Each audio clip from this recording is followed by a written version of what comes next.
When they first said it was only temporary, I believed them. Not because they'd earned that kind of trust, but because I wanted to. When you're a mother, you spend your whole life making excuses for your child's rough edges. You soften them in your mind. You tell yourself, they're just tired, or they're overwhelmed, or in this case, they're still settling into the new house. So when Daniel and Alana said they needed a little time to figure out the space, and asked if I wouldn't mind sleeping in the garage just for a few weeks, I nodded and smiled. I told them I didn't mind. As mothers are supposed to be flexible, right? Never mind that I had sold my one-bedroom apartment, the last little corner of the world that was mine, to help them afford the down payment on this house. It wasn't anything grand. Just a modest little place I'd managed to buy after years of renting, saving, budgeting.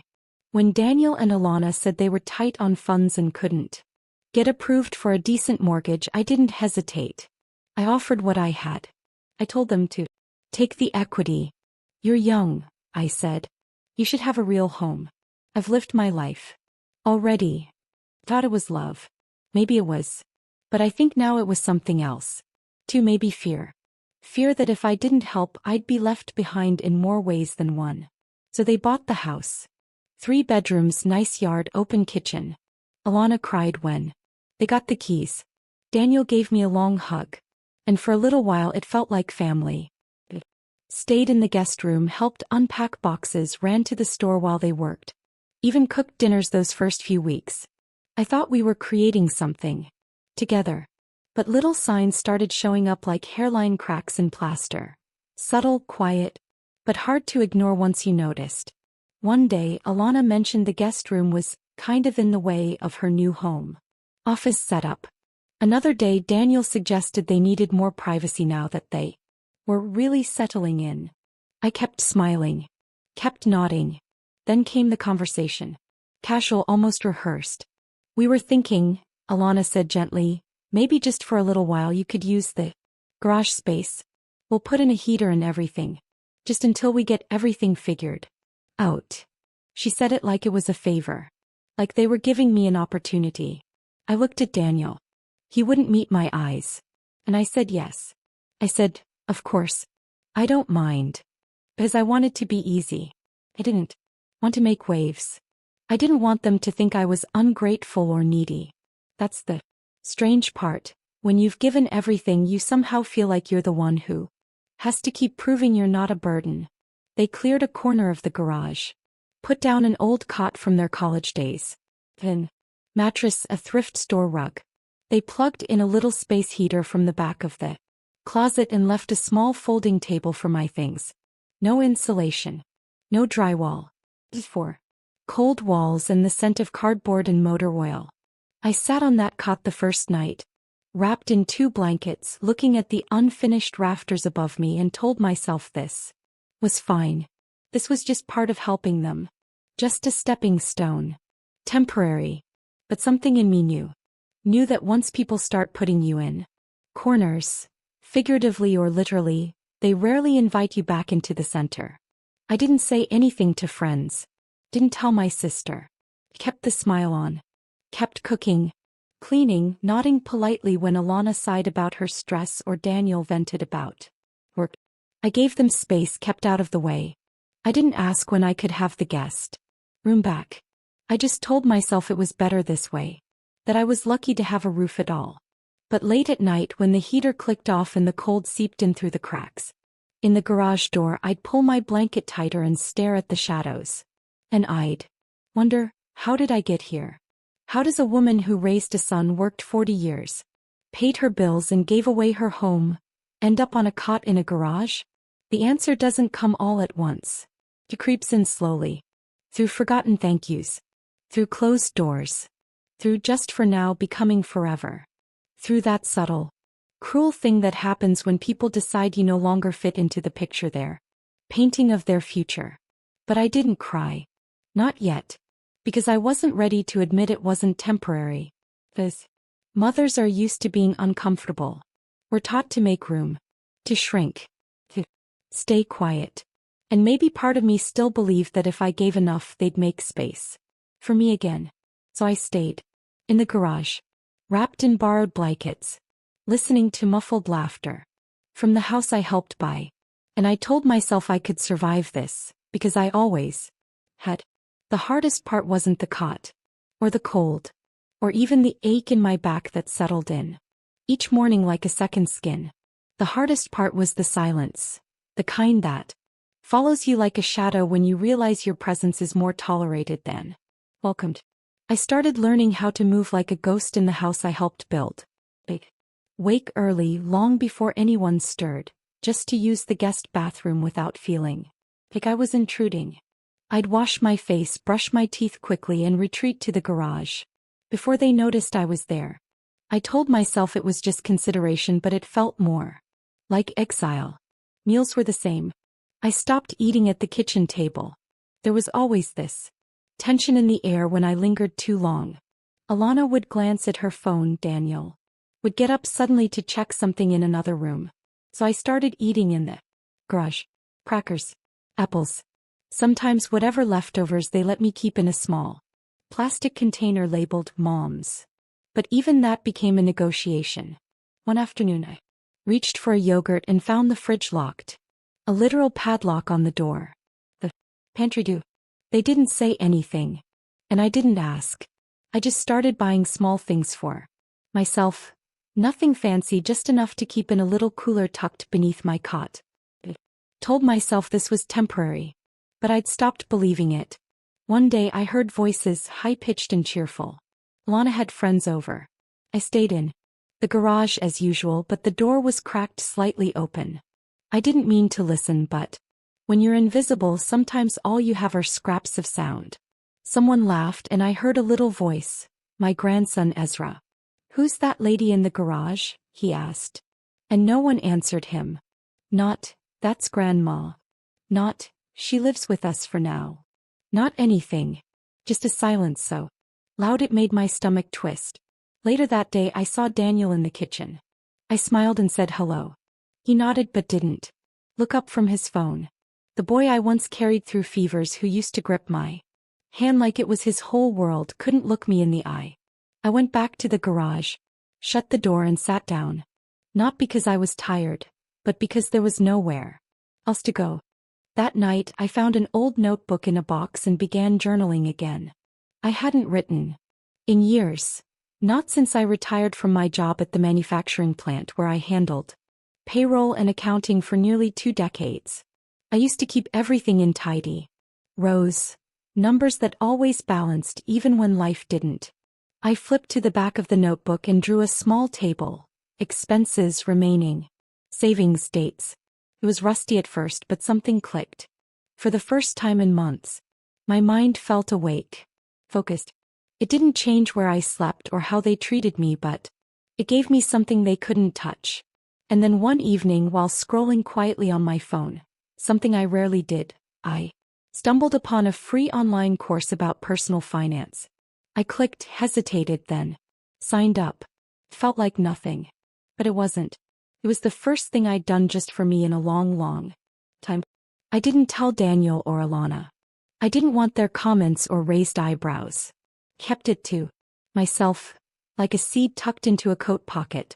I'd watch the lessons at night, earbuds in, blanket around my shoulders, while the heater buzzed beside me. I started taking notes, highlighting things, researching things, and somewhere in those quiet hours while the house slept and the world forgot me, I started remembering myself. Not the woman in the garage, but the woman who once ran payroll for 100 employees. The woman who managed budgets, raised a child alone, stayed afloat through recessions, illness, and heartbreak. The woman who had dreams once, before she started measuring her worth in how little space she could take up. They thought I was invisible. And for a while I let myself believe it too. But numbers don't lie. Paper remembers. And the moment I picked up that pen and started adding up my worth, not in dollars but in strength, in sacrifice, in survival, I realized they hadn't erased me. They just stopped looking. But I was still here. And I had more left in me than they ever imagined. I wasn't supposed to keep score. That's what mothers are told. That it's love, not a ledger. That giving is what makes you good. And for most of my life I believed that. Gave Daniel everything I had and then some. Not because I expected anything back, but because I wanted his life to be easier than mine. Cleaner. Softer. He never knew the nights I went without dinner so he could have a proper lunch at school. He never saw me cry in the laundry room when the bills didn't line up. I didn't let him. I paid for his textbooks when his scholarship didn't cover them. Co-signed on a student loan when he changed majors his second year. I remember baking cupcakes for his class even when I had a fever. I remember holding him through the flu, through a broken arm, through his first heartbreak. And I remember thinking, this is what it means to be a mother. You show up. So when he and Alana asked for help with the down payment on the house, I said yes. Without blinking. I sold my condo, my home, my safety net. I didn't ask for anything in writing. Just a promise that I'd stay with them for a while until I figured out my next steps. I was still recovering from a knee surgery. I still had a few health things to sort out. But I believed in them. I believed in Daniel. I still saw the boy who used to hold my hand at the grocery store. That boy isn't here anymore. I was folding laundry in the garage one afternoon, quietly like always, when I overheard Alana on the phone. He was laughing. I mean, yeah, it's cramped, he said. But she should be grateful. Most people her age would kill for a roof over their head in this economy. Grateful. As if I hadn't bought the roof. As if I hadn't carried their lives on my back for decades. I sat down on the cot, heart pounding, not from rage but from the quiet realization that they didn't see me as someone who had given. Just someone who now takes the burden. Oh wait. That night I opened my phone and unlinked my bank card from their grocery delivery. Oops. I didn't announce it. I didn't make a scene. I just clicked a button like I was crossing something off a list. One small boundary. One thread snipped clean. The next morning I went upstairs to return a laundry basket. Their bedroom door was open. I knocked first even though I didn't need to. Old habits. No one answered. Stepped in just to set the basket down on the bench near the bed. And there was, on the edge of Alana's vanity, my bracelet. It wasn't worth much in money, but it was one of the few things I'd kept from my own mother. Gold with a delicate clasp. I hadn't worn it in years, but I knew exactly where I'd last placed it. In a small pouch at the bottom of my suitcase. My name was engraved on the inside. There was no reason for it to be up here. I didn't confront her. I didn't ask. I simply picked it up, closed my hand around it, and walked out of the room. I went back to the garage and locked it in my fireproof box. And, for the first time in weeks, I slept. That bracelet meant more than they knew. It wasn't jewelry. It was memory. My childhood. My lineage. My sense of belonging in the world. And now it was mine again. That single act, reclaiming something they never asked to borrow, lit a tiny fire inside me. Not rage. Not vengeance. Something slower. Clearer. A rising awareness of how far I'd let myself fall away. They didn't take everything from me. I gave it. Piece by piece. Money. Time. Space.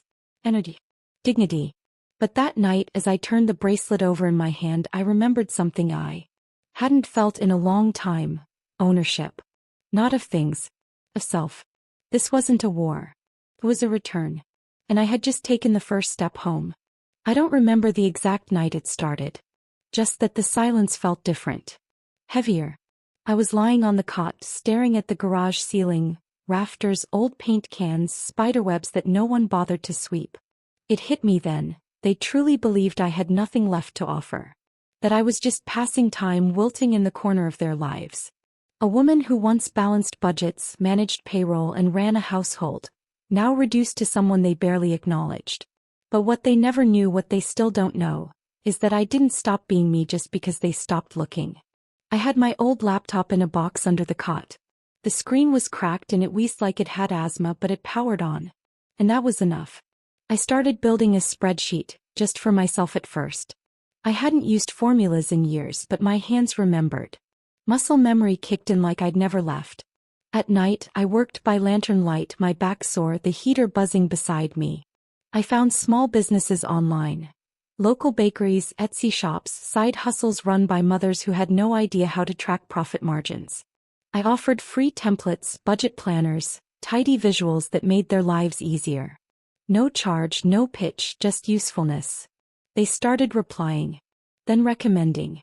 Soon I was juggling projects, tweaking financial models, cleaning QuickBooks files that had been ignored for years. I didn't need a paycheck to feel useful. But one came anyway. A small florist in Ohio insisted on sending me a thank you payment. I cried when I saw it, not for the money but for what it meant. I mattered again. One night, someone from an online finance forum messaged me. A woman named Kira. She was building a financial literacy platform for women over 50. She said my insights were sharp, that my style was calm but exacting. She asked if I'd be willing to help behind the scenes. I said yes. Not with a flourish. Not with a declaration. Quietly. Steadily. I became a silent partner, designing spreadsheets, creating tools, offering guidance on things most people overlooked. It wasn't flashy, but it was mine. We weren't building a startup for virality. We were building something solid. Something dignified. When my first dividend arrived, I stared at the email for nearly a full hour. It was more money than Daniel had given me in the past 5 years combined. I didn't tell him. I didn't tell anyone. I bought a new laptop. Then a second phone. I kept them hidden beneath folded blankets in a storage bin beside the cot. Not out of fear, but because I wasn't ready to share. This success wasn't for show. It was mine, unshared and unspent by anyone else. I was building a world no one could dilute with entitlement. Daniel still walked past the garage without looking in. Alana still made passive remarks about me, sleeping all day. Their friends visited, laughing in the kitchen, never asking where the woman who paid for the roof now slept. And I let them believe what they wanted. Because while they were dismissing me, I was building something they couldn't even imagine. While they were locking fridges, I was unlocking pieces of myself I'd forgotten existed. The planner. The strategist. The woman who used to walk into offices and fix things no one else could. Strange, really. How invisible you can become to people who once saw you as essential. And yet, how visible you can become when you stop needing their eyes to validate your worth. They thought I was sleeping in the garage. But I was writing my second act in silence. Every time I hit save, I felt more alive. Every formula I crafted reminded me I still had structure, logic, capacity. Every message from a stranger grateful for my help chipped away at the shame I didn't realize I'd been carrying. No one came down to ask how I was. No one noticed that I no longer asked for rides, or that groceries I ordered arrived at the neighbor's porch and not theirs. I made adjustments. Quiet ones. Strategic ones. Because if there's one thing I've learned, it's this. You don't always get to choose how people see you, but you do get to choose who you become when they stop looking. And I was becoming someone again. Not for applause. Not for revenge. But for the quiet satisfaction of knowing I still had work left to do, and I was doing it better than ever. It started small. Like most shifts do. One morning, Daniel asked if I could drive Ethan to school. My schedule was full. I had a virtual meeting and a draft to submit before noon. So I said gently, "Not today." His pause was longer than it needed to be. Like the idea of me having something of my own to do didn't quite compute. Later that week, Alana left a list of grocery items on the counter. No conversation. Just a scribbled note like I was the housemaid.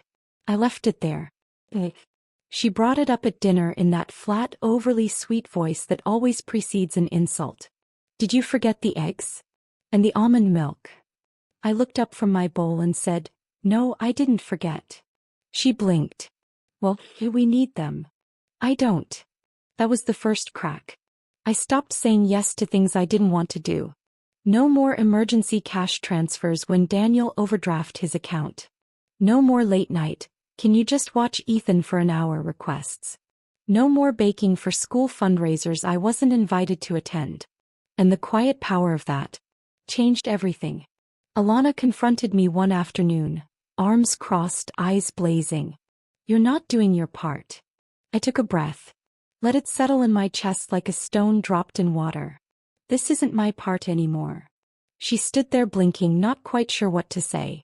Not understanding how I could just opt out. As if motherhood was a life sentence. As if financial rescue was my eternal role. Daniel tried to play mediator that night.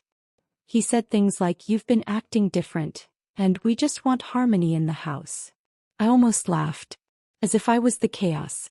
As if I hadn't been shrinking for months just to keep the peace they never tried to give me. But I didn't argue. I let them talk themselves in circles, and when it was over, I nodded. Then I went back to the garage and started packing. Not everything, just what mattered. A suitcase. My laptop. My notebooks. A folder with the property documents I'd been reviewing in the quiet hours of the night. I'd already been paying rent on a small storage unit across town. I opened it under my company name. No traceable link to Daniel. I moved the first batch of my things there at midnight. No one noticed. The final straw came 3 days later. I was uploading a client file when the Wi-Fi cut out. I waited. Refreshed. Nothing. Thought maybe it was a glitch. But then I checked the hallway. Daniel and Alana were both on their phones watching something on the TV. That's when I knew. They changed the password. No one said a word. No note. No explanation. Just silence, the same way they'd always administered their cruelty, in absence. I didn't ask for it. I didn't knock on their door. I turned off the laptop, switched on my mobile hotspot, and opened the tab I'd bookmarked the week before. The small cottage I'd found on the outskirts of town, tucked behind tall hedges and covered in ivy. It wasn't grand, but it was mine. I filled in the last line of the purchase agreement, digitally signed the papers, and wired the funds from the business account I shared with Kira. In that moment, I felt the strange hum of clarity, not triumph, not even anger, but release. A quiet, final exhale. They'd taken so much from me, my dignity, my space, my warmth, but they never thought I'd leave. Not really. They thought I'd endure like I always had. Because I'm a mother. Because I once said yes. But when I stopped saying yes, I remembered what it felt like to be whole. And this time, I wasn't asking for permission to come back to life. I left on a Sunday morning. Early enough that the house was still asleep. Quiet except for the soft hum of the fridge and the faint creak of the stairs as I walked up one last time. I folded the towel I'd used the night before. Washed it. Dried it. Placed it back in the linen closet like I was still part of a rhythm I had long been erased from. Then I took a piece of notepaper from the drawer, the kind with soft floral trim, and I wrote only one sentence. "Thank you for teaching me where I never want to live again." I didn't sign it. No anger. No apology. Just truth. I placed the note on the edge of the kitchen counter, right beside the empty fruit bowl they never refilled but always expected me to. I walked out with one suitcase. My laptop bag. A folder with contracts, documents, and my company seal. The garage was clean. I'd even vacuumed. Old habits die hard even when your heart has long since moved out.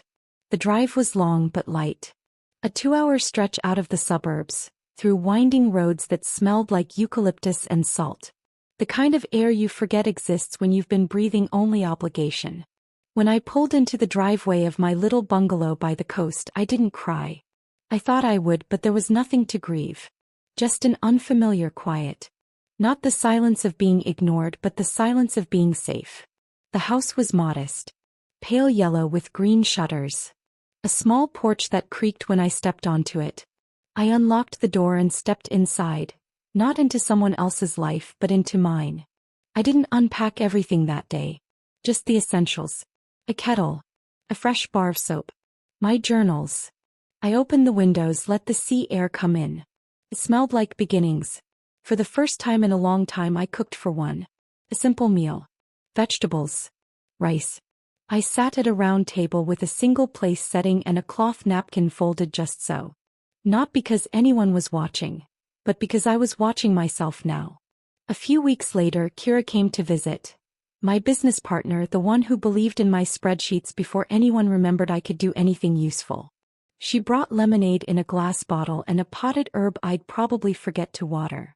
We sat on the porch and watched the tide roll in. "You look rested," she said. "I am," I answered. And it wasn't a performance. That night I slept under a roof I owned again. Not a garage. Not a borrowed space behind someone's dreams.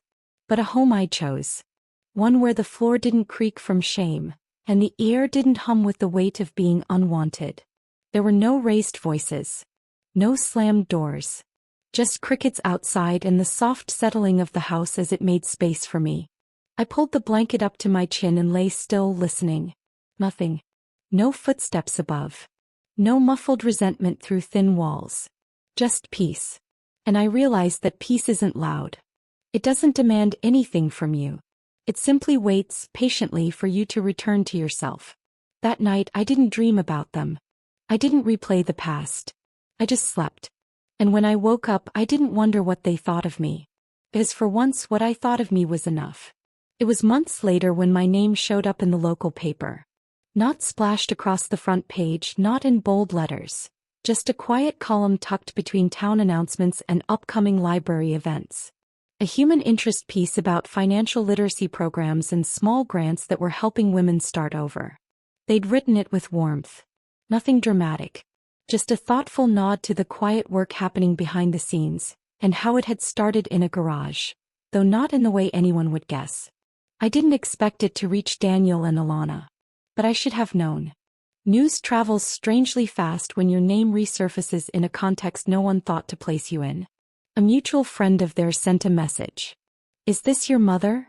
Followed by a link. They Googled me. That much I know. They found the website. The programs. The nonprofit arm. The articles, the partnerships. My name attached to things they never imagined I could touch. Silent funding behind a co-op. A podcast interview. My name listed as a founding advisor on a women's business bank initiative. The message came in through a number I hadn't blocked. Daniel's. "Is this true?" That's all it said. 4 words. No apology. No question mark shaped like humility. Just a stunned, sterile ping that echoed with the realization that I had done something without them. I stared at it for a long time. Not because I didn't know the answer, but because I had no interest in offering one. The truth is, by the time they asked, their opinion no longer had a place inside me. I didn't build what I built so they'd notice. I built it because I was tired of not noticing myself. I didn't respond. That silence wasn't out of spite. It was a full sentence. One that said, "I'm not coming back to explain who I became while you weren't watching." Weeks passed. Then one quiet afternoon I found myself in a little bookstore I liked to visit when I had time between meetings. It smelled like old pages and possibility. I wandered through the aisles with no real agenda, letting my hands run along the spines until I reached a small display tucked into the corner. There was a journal with soft linen binding and gold letters stamped across the front. "Build quietly." I picked it up, turned it over in my hands. I didn't cry. I just smiled. One of those private, settled smiles that doesn't ask for witnesses. Because that's exactly what I had done. I hadn't chased success like a torch through a dark hallway, trying to set fire to every room they locked me in. I hadn't thrown money in their faces or sent links or photos or "look at me now" speeches. I had simply built peace brick by brick until it became a home. I had done what every overlooked woman dreams of doing when she has nothing left to prove. I built something that didn't require applause to be real. And I built it quietly so I could hear myself think again. I bought the journal. Not because I needed a fresh start. I had already done that. I bought it because it reminded me of the woman I had become when no one was clapping, when no one even knew. It reminded me that sometimes, the loudest act of defiance is not a scream or a spectacle, but the soft refusal to be erased. And when I walked out of that store, journal tucked under my arm, I felt taller. Not richer. Not famous.